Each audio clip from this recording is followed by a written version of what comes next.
Hello রে, ঠিক আছে ভাই। আউযু বিল্লাহি মিনাশ শাইতানির রাজিম। বিসমিল্লাহির রহমানির রহিম। সমস্ত প্রশংসা মহান রব্বুল আলামিন,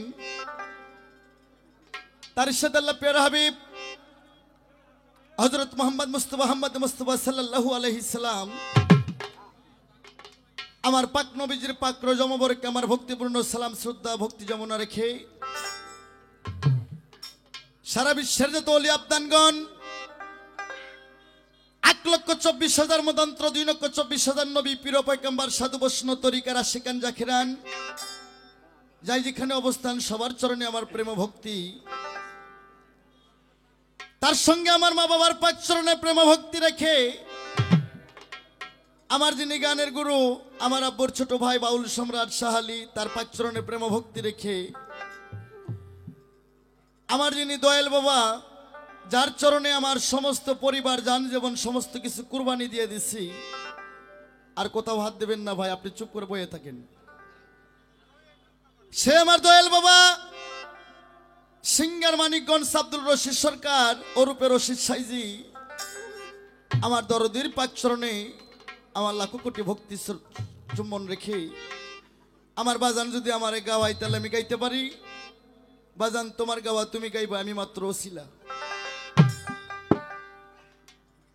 আজকে যার সাথে আমার গানের পালা, রংপুর গাইবান্ধা সদর, গাইবান্ধা তো রংপুরের মধ্যে নাকি বাবা, জনাব রুমি সরকার।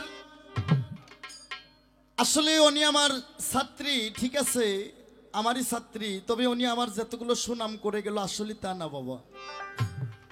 বাংলাদেশের যত গানের শিল্পী যত গানের সরকার আমরা আছি, সবার চাইতে আমি একজন লঘন্য গোলাম। দেশে বিদেশে ঘুরি সাধু মহোদের চরণ ধুলি পাওয়ার আসি। এই ধুলি নিতে নিতে কারো ধুলি যদি একবার আমার কপালে লাগিয়ে যায় তাহলে আমার জীবনটা ধন্য হবে। আমার ঠিকানা বগুড়া সোনাতলা, মা বাবা হাউস কইরা আমার নাম রাখছে আনোয়ার সরকার। আমার দুইটা মিডিয়া আছে, একটা মধুর মিডিয়া, একটা কে বাউল মিডিয়া। এই মিডিয়ার মাধ্যমে সারা বিশ্ব সুপরিচিত আমি সেই গুণাগার আপনাদের আনোয়ার সরকার।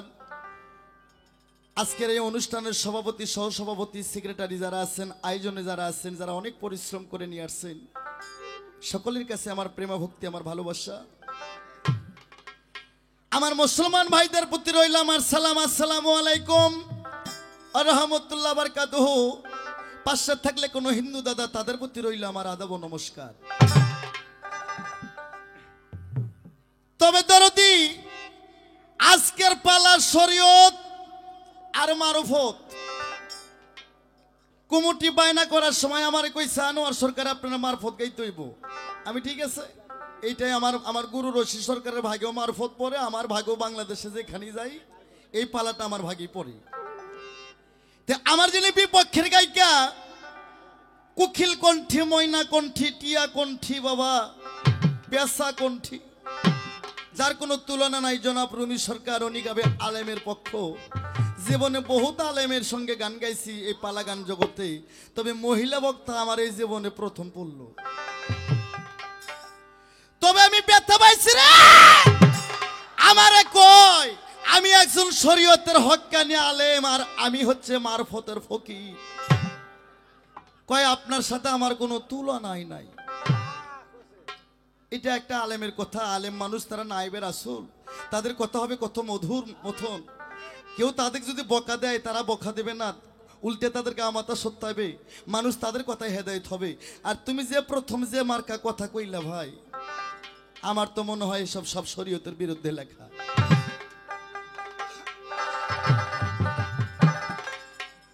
তবে উনি আমারে চ্যালেঞ্জ করছে আজকে গান গাইতে হবে হাদিস কোরআন দলিল দিয়ে। হ্যাঁ ঠিক আছে, আপনার চ্যালেঞ্জ আমি গ্রহণ করলাম। এই মঞ্চে হাফেজ, কারি, মুন্সি, মাওলানা, পীর, সাধু, অলি, দরবেশ থাকতে পারে। আজকের শরীয়ত মারফত গান হবে হাদিস কোরআন দলিল কিয়াস কিছু ফেকা, তার কারণ যুক্তি ছাড়া গান হবে না। আপনাদের কারো কোনো প্রশ্ন কোনো অভিযোগ থাকলে লিখে লিখে পাঠিয়ে দেবেন, জব করার জন্য চেষ্টা করব। কিন্তু আমি মারফতের ফকির, আর হচ্ছে শরীয়তের আলেম। উনি নিজেই বলছে ওনার সাথে আমার কোনো তুলনা নেই। আবার এটাও বলছে ফকিরের ঝোলায় কি আছে না আছে। তবে পালাগান, মানিকগঞ্জ, সিরাজগঞ্জ, টাঙ্গাইল, নাটোর জেলা, ঢাকার মধ্যে আমরা বেশি করি। রংপুর, গাইবান্ধা, বগুড়ার মধ্যে এই গানগুলোর মান দেয় কম। এই গানগুলো চলে ওই মন্তুর এলাকার মধ্যে, শিক্ষিত এলাকা যারা বেশি জ্ঞানী মহোদয় সাধু বৈষ্ণব তাদের মধ্যে হয়, আমাদের অত্র এলাকায় কম হয়। তবে তোমার চ্যালেঞ্জ আমি গ্রহণ করলাম। তবে তুমি যে প্রথম বললা কোরআন শরীফ, এই কোরআন শরীফটা ৬৬৬৬ আয়াত, ৭ মঞ্জুল, ১৪ সিজদা, ৩,১৬,১৯টি হরফ, ১৩০ ফরজ, ৬টা রুকু। তবে তোমরা কিছু কিছু শরীয়তের আলেম, সব আলেম না, আমি সব আলেমকে ঘৃণা করি না, কিছু কিছু আলেম বাংলাদেশে বাবা ছোট ছোট আলেম যারা বড় বড় আলেমদের দুর্নিন্দা করে। আমি সেই ছোট ছোট আলেম যারা বড় বড় আলেমের দুর্নিন্দা করে, যারা কিছু জানে না, ৩ হরফ নিয়ে লাফালাফি করে, এই সমস্ত আলেমেরা মাউথপিস হাতে পাইলে দুনিয়াদারি দখল করে, কয় গান হারাম, বাজনা হারাম, এইটা হারাম, ওইটা হারাম। তবে আলেম সাহেব, আমি প্রথম তোমাকে বলবো, এই যে পবিত্র কোরআনটা ৬৬৬৬ আয়াত, ৭ মঞ্জুল, ১৪ সিজদা, ৩,১৬,১৯টি হরফ, ১৩০ ফরজ, ৬টা রুকু। এই কোরআন শরীফে বলছে আইনে কয় আইন মান, গায়নে কয় গান গা, তে কয় তিলাওয়াত কর, কাফে কয় কামেল হ, মিমে কয় মাকামাকি কর, তোয়ে কয় জয় কর, সোয়াদ কয় দরদ কর, জিম কয় জবান ঠিক কর, আর ফে কইতাছে রে কেউ ফকরামি করিস না, আয় মুসলমান আমরা সবাই নবীর দিনে আয়। গান হারাম, এই হাদিস আনোয়ার সরকার 14 বছর আগে পড়ছে। হাদিস চাইলেও দিতে পারি। পবিত্র কোরআন শরীফ সূরা লোকমানের 6 নম্বর আয়াতের মধ্যে বলছে গানের কথা। সূরা লোকমান 6 নম্বর আয়াত, ওখানে লেখা আছে আনগেনাউল, অর্থাৎ বাজে শব্দ, বাজে শব্দ, বাজে কথা হারাম। একটা নারী যখন বিয়ে করেন তখন কি হয় বাবা? স্ত্রী, তখন সে হালাল হয় না বেহালাল হয়? কথা কোন নাকি লেগা? আর যদি বিয়ে করার ছাড়া যদি ধর্ষণ করেন, এটা হালাল হবে না হারাম হবে? তো এরকম গানের মধ্যে হালাল আছে, হারাম আছে। আপনি বারবার সাউন্ডে হাত দেবেন না, সাউন্ড আলার দোষ আছে। আমার চোখ 14টা, আপনি হাত দিচ্ছেন, মিথ্যা কথা বলবেন না। আবার মিথ্যা কথা বলেন কেন? 14 মাইল ফাঁকে কি হয় সেটাও আনোয়ার সরকার জানে। তাহলে গান হারাম। কোন গান হারাম? বিশেষ করে যাদের ঘরে টিভি টেলিভিশন আছে, এই টিভির মধ্যে এক জাতি গান হয়, মেয়ে পুরুষ শর্ট কাপড় পইরা গান করে, এঙ্গুন মেঙ্গুন আই মেরি টেলিফোন। যুবক ভাইরা ভালো বোঝে। এতক্ষণ ঠিক আছে, এই গান, যে গান শুনলে মানুষের ইস্ক জাগবে, এই গান হারাম। এই গান শোনাও হারাম, দেখাও হারাম। যে গানের মধ্যে মা বাবার কথা হবে, যে গানের মধ্যে প্রিয় মুর্শিদের কথা হবে, যে গানের মধ্যে আল্লাহ রাসূলের কথা হবে, যে গানের মধ্যে মা বাবার কথা মনে হবে, যে গান শুনলে মানুষের 2 ফোঁটা চোখের পানি আসবে, সেই গান কখনো হারাম না।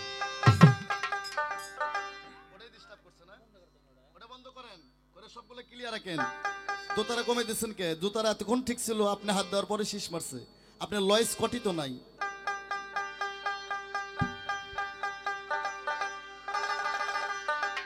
বাস, আর দেন না।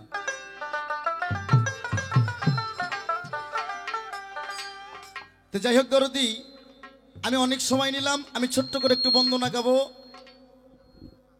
প্রতি রাত গান গাবো বাবা, এটা সিজন টাইম। আমার এই নাইট গান নিয়ে প্রায় 6-7 নাইট গান হয়ে গেল, আরো 13-14 নাইট প্রোগ্রাম আছে। এখান থেকে গান শেষ করে গাড়িতে চড়বো, আবার প্রোগ্রামে যাব। আমার যদি ভাঙ্গা গলার গান হয়, আমার ভাঙ্গা গলার গান শুই না কেউ জানি কষ্ট পাইেন না। একটু অবতীতে লাগলে একটু মন দিয়ে শুনবেন। তবে আজকের গান বুঝতে পারবেন শরীয়ত কাহাকে বলে, মারফত কাহাকে বলে, শরীয়তের আইন কি আর মারফতের সাধন কি।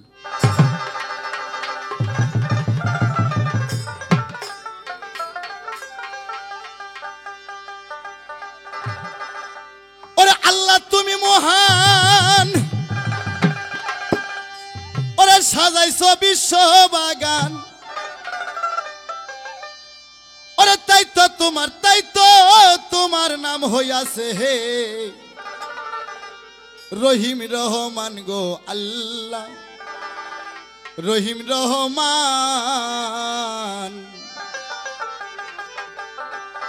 আল্লাহ তুমি মহান সাজাইছ বিশ্ববাগান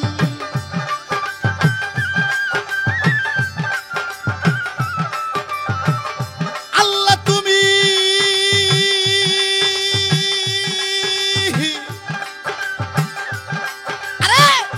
আল্লাহ তুমি মহান সাজাইছ বিশ্ববাগান তাই তো তোমার নাম হইয়াছে রহিম রহমান গো আল্লাহ রহিম রহমান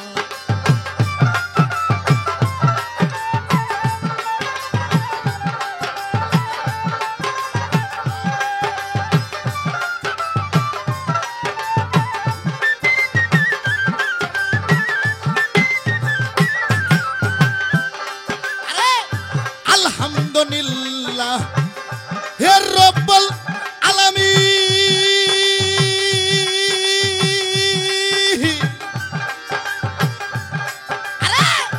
আর রহমানে রহিম মালিক ইয়াউমিদ্দিন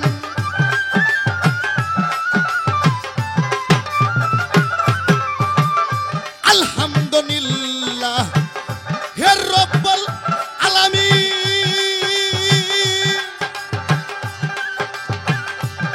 রহমানে রহিম মালিক ইয়াউমিদ্দিন ইয়াকা নাবুদু ওয়া ইয়াকা নাস্তাইন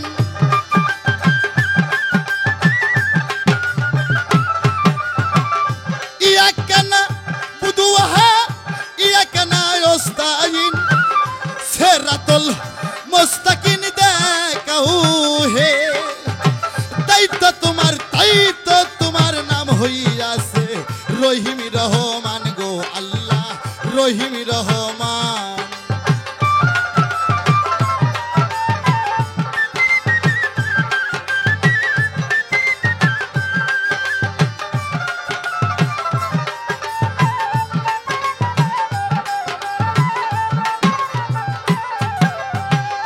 প্রথমে বন্দনা করি আল্লাহ নবীর চরণ ধরি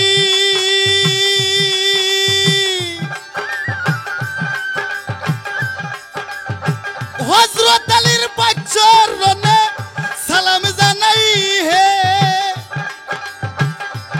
আমার মা ফাতেমার পাক চরণে ভক্তি জানাই নত শিরে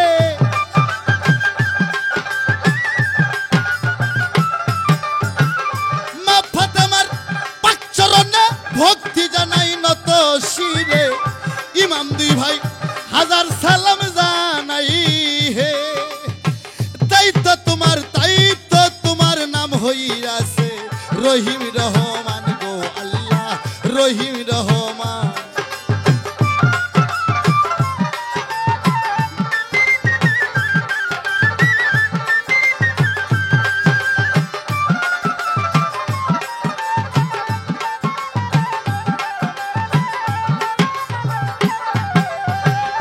তারপরে বন্দনা করি মাতা পিতার চরণ ধরি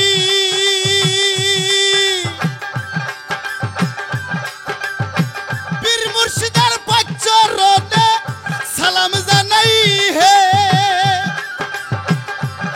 আমার উস্তাদ কবি শাহ আলী তার চরণে ভক্তি করি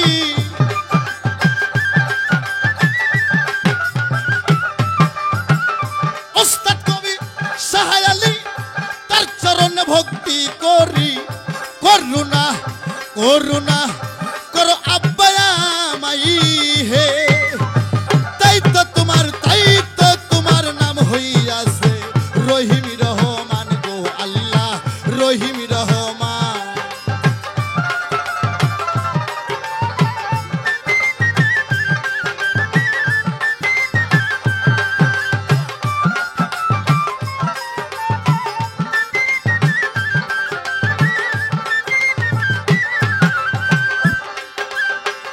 তারপরে বন্দনা করি গান কুমুটির চরণ ধরি জাকের প্রতি ভাই বোন যত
ইয়াউমিদ্দিন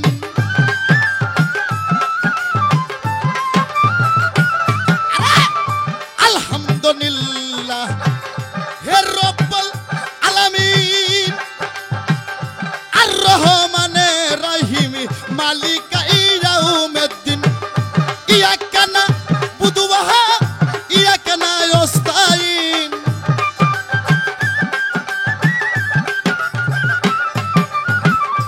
ইয়াকা নাবুদু ওয়া ইয়াকা নাস্তাইন সিরাতুল মুস্তাকিম দেখাও হে তাই তো তোমার নাম হইয়াছে রহিম রহমান গো আল্লাহ রহিম রহমান আল্লাহ তুমি মহান সাজাইছো বিশ্ববাগান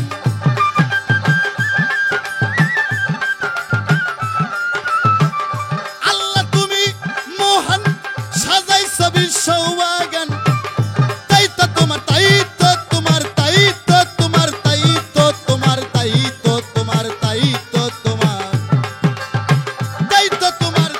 তো তোমার নাম হইয়াছে রহিম রহমান গো আল্লাহ রহিম রহমান তাই তো তোমার নাম হইয়াছে রহিম রহমান গো আল্লাহ রহিম রহমান তাই তো ও তোমার নাম হইয়াছে হে রহিম রহমান গো আল্লাহ রহিম রহমান শ্রোতা বন্ধুকে আমি ধন্যবাদ আরংপুর সিটি এই মেহর সাহেবকে আমার অনেক অনেক ভালোবাসা ভক্তি রইল এত বড় একজন সম্মানী ব্যক্তি বাউল গানের মঞ্চে দাঁড়াইছে আমার দেওয়ার মতন কিছু রইল না বাজান আমি বাউল মানুষ আমি মন ভইরা দোয়া করে যাই জনগণ যেন প্রতি বছর প্রতিবার যেন আপনাকে এরকম সামনে পায় এটাই আমি বললাম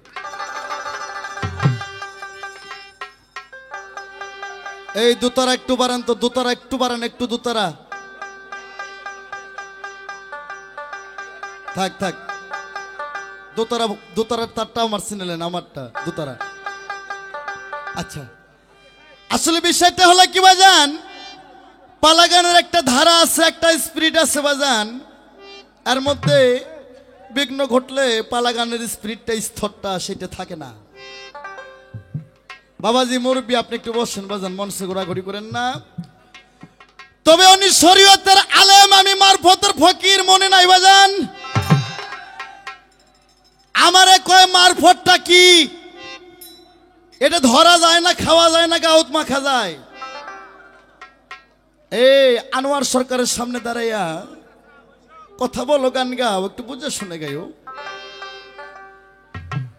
উনি বলছে মারফত আমি বুঝি না এই মারফতটা বস্তু কি মারফতটা কোথায় ছিল মারফতের বাবাকে মারফতের মাকে তুমি আগে শোনো মূল ইতিহাসটা তোমাকে আগে শুনতে হবে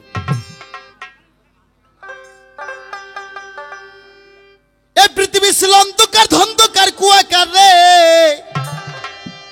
এই পৃথিবী ছিল ডিম্বুরাকার ডিম মানে গোল গোল মানে শূন্য শূন্যর পর আর কোনো অক্ষর নাই আমার আল্লাহ পৃথিবী সৃষ্টি করার 3,70,000 বছর আগে মারফতের জন্ম দিয়েছে আমার আল্লাহ এই পৃথিবী সৃষ্টি করার 3,70,000 বছর আগে ইলমে মকাম আরশে আজমে তার নূরকে টলায় একটা পাতলের মধ্যে রাইখা আল্লাহ নিজেই কুরসি ছাইরা দিয়া 2,70,00,000 বছর আল্লাহ তাজিম দেয়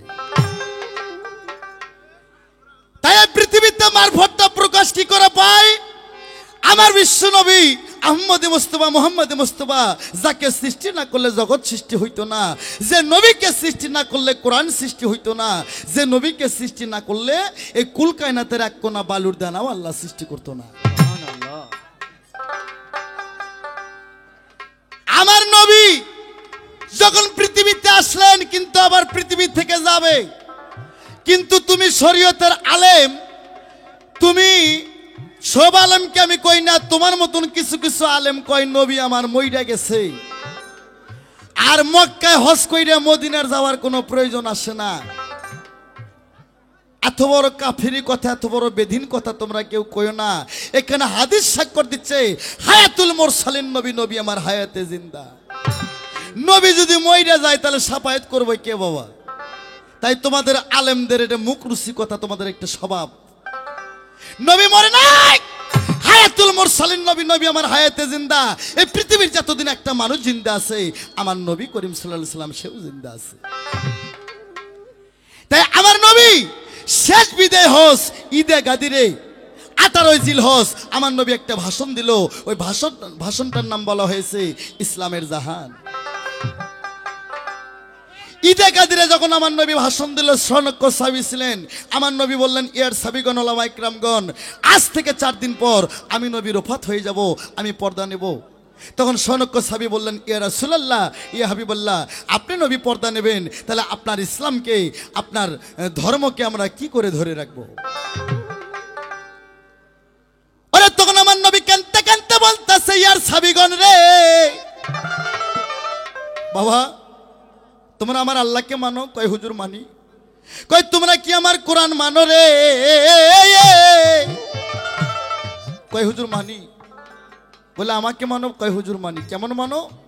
কয় আমাদের জীবনের চাইতে, আমাদের পরিবারের চাইতে আপনার কথা আমরা বেশি মানি। তখন আমার নবী কয়, ইয়ার সাহাবীগণ, আমি নবী আজ থেকে 4 দিন পর পর্দা নেব। আমি নবী চলে যাওয়ার পর আর পৃথিবীতে কোনো নবী আসবে না। নবুয়ত আজ থেকে বিদায় নিল, আসবে আজ থেকে বেলায়েতের জামানা। আমি নবী চলে যাচ্ছি, তবে আমি নবী আমাকে পাতে চলে, আমার আল্লাহকে পাতে চলে, আমার জান্নাতকে পাইতে চলে, আমাকে পাইতে চলে। তোমরা আমি নবী 3টা জিনিস থুয়ে গেলাম। একটা আমার কোরআন সুন্নাহ, আরেকটা আহলে বায়াত সুন্নাহ, আরেকটা আমার ভালোবাসা আর আমার আদর্শ থুয়ে গেলাম। কি মাইক আনছেন রে ভাই, এটা কি সমস্যা দাদা? আহারে, আপনার এসব মাইকে তো গান করা যাবে না। সব লাইনগুলো, ওই লাইনগুলো অফ করেন না কেন? আপনার তো এই যে লয়েস কটটা লাগান না তো রে ভাই।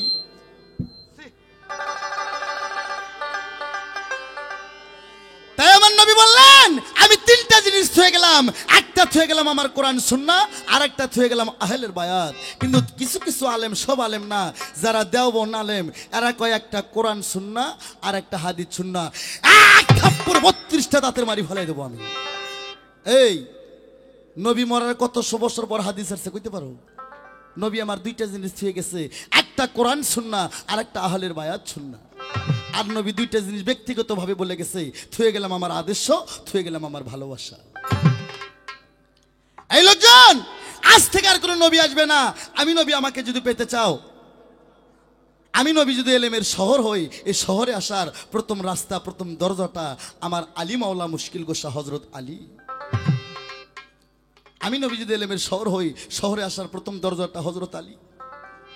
তাই আমি নবী আমাকে পাইতে চলে, সকলে তোমরা আলীর বায়াতকে গ্রহণ করো। আর সেই জায়গায় যারা দেওবন, এজিতি, কওমি যারা, এরা কয় নবীর পর যদি কেউ নবী হইতো, ওমর নবী হইতো। খোদার কসম রে, যে ওমর সারা জিন্দেগি আমার নবীকে জ্বলাইছে, আমার নবীকে মারপিট করছে, নবীর মাথা কাটার জন্য গেছিল ওমর। মা ফাতেমার গর্ভে নাতি দিয়ে 6 মাসের সন্তান শেষ করে ফেলেছে। আমার নবী নিজে বলছিল, আমার ফ্যামিলির অবস্থা ভালো না, খেজুর বাগানটা নেইকে দাও। আজকে নেইকে দিতেছে, আজ পর্যন্ত দেয় নাই। সৌদি আরবেরা আজ পর্যন্ত দখল করে খাইতেছে। আবু বকর সিদ্দিকের নেতৃত্ব দেওয়া হয় নাই। আর এই দেওবন্দি শয়তানেরা কয় নবীর পর যদি কেউ নবী হইতো, ওমর হইতো।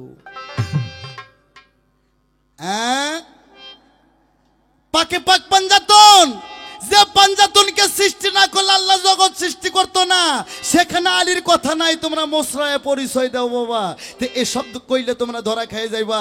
তাই এই মারফতের বাবা এটা হযরত আলী মাওলা মুশকিল গোসা, আর মারফতের মা সেইটা হচ্ছে খাতুন জান্নাত ফাতেমা জহুরা কুল্লা নামে ডুরি, নারী কোলের শিরোমণি, বেহেশতের রমণী, যে হবে নবীর নন্দনী, আমার জগৎ জননী মা ফাতেমা, সে হচ্ছে মারফতের মা। মারফতের মা, মা ফাতেমা, যার নামটা কোরআনে আছে খাতুন জান্নাত ফাতেমা জহুরা কুল্লা নামে ডুরি, নারী কোলের শিরোমণি, বেহেশতের রমণী। এই পৃথিবীর যত নারী আছে, মা ফাতেমার সুপরিচ ছাড়া কোনো নারী জান্নাত পাবে না। সে ছিল মারফতের মা, আর মারফতের বাবা ছিল হজরত আলী মাওলা মুশকিল গোসা। এই যে কোরআনের মা সূরা ফাতিহা না বাবা, তাহলে কোরআনের যদি মা থাকে তাহলে কোরআনের বাবাও আছে। মা থাকলে মায়ের তো বিয়ে হয় নাই, তাহলে কোরআনের বাবাও আছে। তাহলে কোরআনের মা ফাতেমা, আর ফাতেমারে বিয়ে করছে কে? হজরত আলী মাওলা মুশকিল গোসা। আমার নবী নিজেই কইছে, আমি নবী যদি এলেমের শহর হই, এই শহরে আসার প্রথম দরজাটাই হচ্ছে হজরত আলী। আমি নবী আমাকে পেতে চলে সকলে তোমরা আলীর বায়াতকে গ্রহণ করো। এই মারফতের বাবা হজরত আলী, মারফতের মা খাতুন জান্নাত ফাতেমা জহুরা কুলা নামে ডুরি। আল্লাহর 8টা বেহেশত 7টা দোজখ, 8টা বেহেশতের গেটে লেখা আছে ফাতেমা জান্নাতি, ফাতেমা জান্নাতি। আর এই মারফত 3 ভাগে বিভক্ত। মারফতে ওহিদানিয়াত, মারফতে তৌহিদ, মারফতে হুজ্জা। মারফতে তৌহিদ এটা আউলিয়াদের জন্য, মারফতে হুজ্জা এটা সাধারণ পাবলিকের জন্য, মারফতে ওহিদানিয়াত এটা হক্কানীদের জন্য।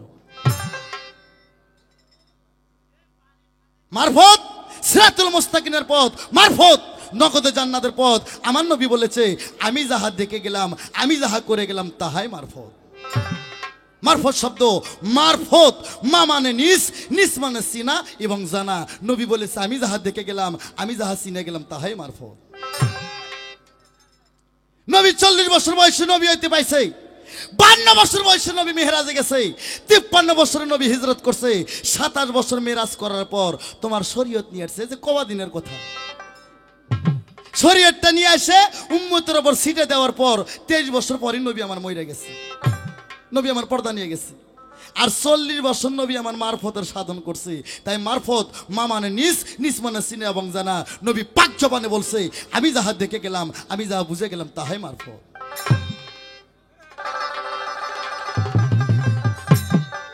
এই ভাই একটু দুতরা বাজান। ওরে বাজান, কুল কায়নাতের খবর হচ্ছে আদমের কলবের ভিতরে, সিনে লাও না তার আগে। ওরে আলেম ভাই আগে সিনে নাও না তারে। ওরে কুল কায়নাতের খবর হচ্ছে, কুল কায়নাতের খবর হচ্ছে আদমের কলবের ভিতরে, সিনে লাও না তারে এর আগে, সিনে লাও না তার। আরে বলা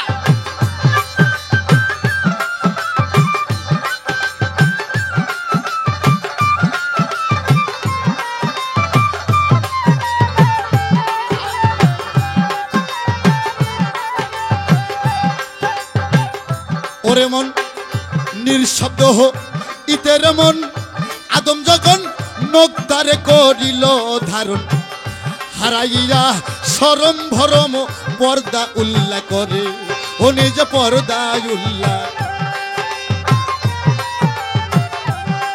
ওরে নিঃশব্দ হো ইতের মন, আদম যখন নখদারে করিল ধারণ, হারাইয়া শরম ভরম পর্দা উল্লাহ করে, ও নিজ পর্দা।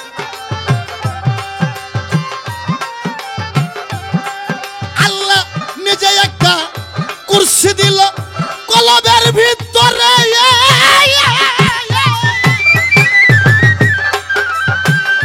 ওরে ভোলা মন, মন রে, ওরে ভোলা মন নিজে একটা কুরসি দিল কলবের ভিতরে।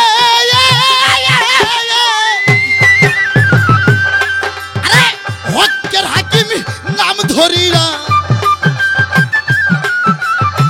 হকের হাকিম নাম ধরিয়া বসলো ওই কুরসির উপরে, সিনে লাও না তারে আগে, সিনে লাও না তারে।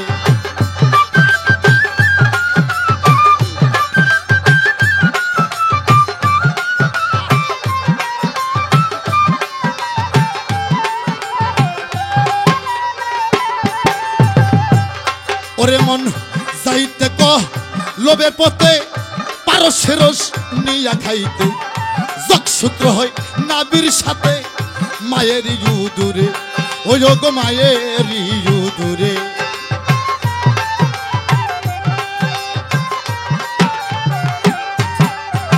নুক্তা করে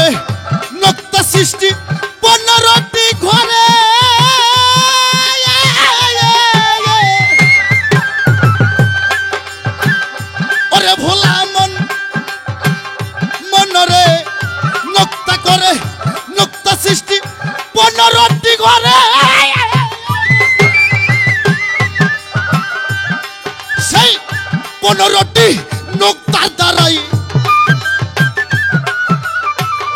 15টি নোক্তার দ্বারাই আল্লাহ কুল মুকলুকাত সৃষ্টি করে সিনালাও না তারে আগে সিনালাও না তারে কুল কায়নাতের খবর হচ্ছে